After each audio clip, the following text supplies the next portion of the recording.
Welcome back to Nursing with Bonomi, where we put the page into practice. It's Nurse Nay, and today I'm going to reply to another video request from Nessa Collin asking about more in-depth explanations about charting. So that's what we're going to do today.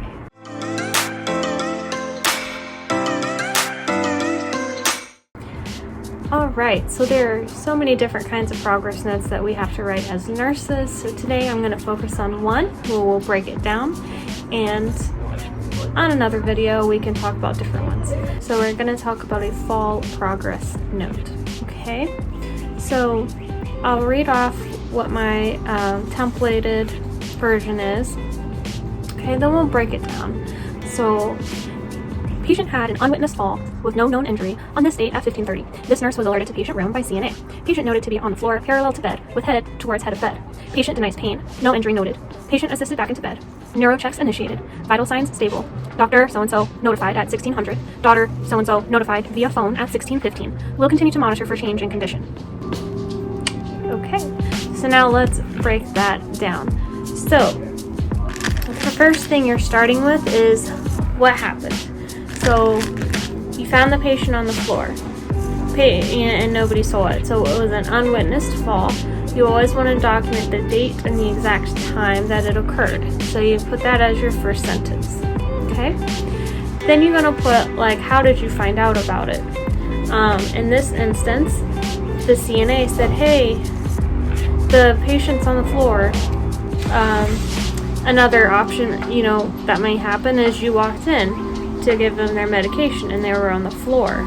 So in that case you would say, this nurse, upon entering patient's room to administer medication, patient was found on the floor.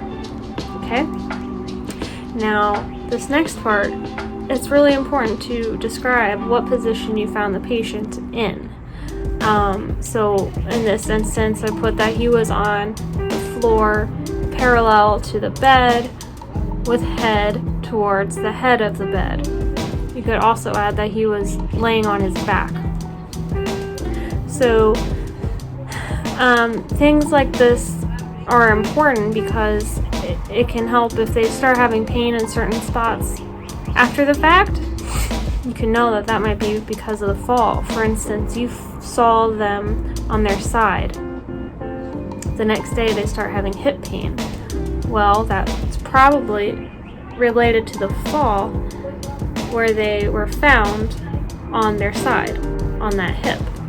So that's why it's important to put that information in there. You also want to document then your assessment. So you check their vitals, you check for pain, you check to see if they have any injury that you're able to see. Make sure they can move their extremities at their baseline, whatever their baseline level is. Okay, so you document that. And then you're gonna assess them back to bed. So you just document that. So if they denied pain or no injury noted. Also, you may have to put the patient has complained of pain to right shoulder and has a skin tear to her right elbow. Depending on your facility protocol, you're going to have to do neuro checks. So anytime there is an unwitnessed fall, you have to start neuro checks. You're just checking their pupils, their level of consciousness, and their vitals for a determined period of time. You're going to have to notify the doctor. You have to notify the family. I think it's best practice to include those times in there and how you notified them. If you had to leave a message as well, it's important. And then you are going to monitor for change in condition. You have to. It's part of your neuro checks, so you can put that in there as well. If the patient was having pain, you would also address that in this initial note. MD notified that patient has complaint of pain to right shoulder. New order received for 2-view x-ray to rule out fracture. If you have any questions, please leave a comment and I would love to respond and chat with you guys. I will go into different types of progress notes in more detail like this, if that's something that you will find helpful. Kindly subscribe to our channel and hit the bell so you don't miss our videos. Follow us on Instagram at Nursing with Bonomi. Hope you guys have a great day, and stay tuned for the next video where we put the page into work.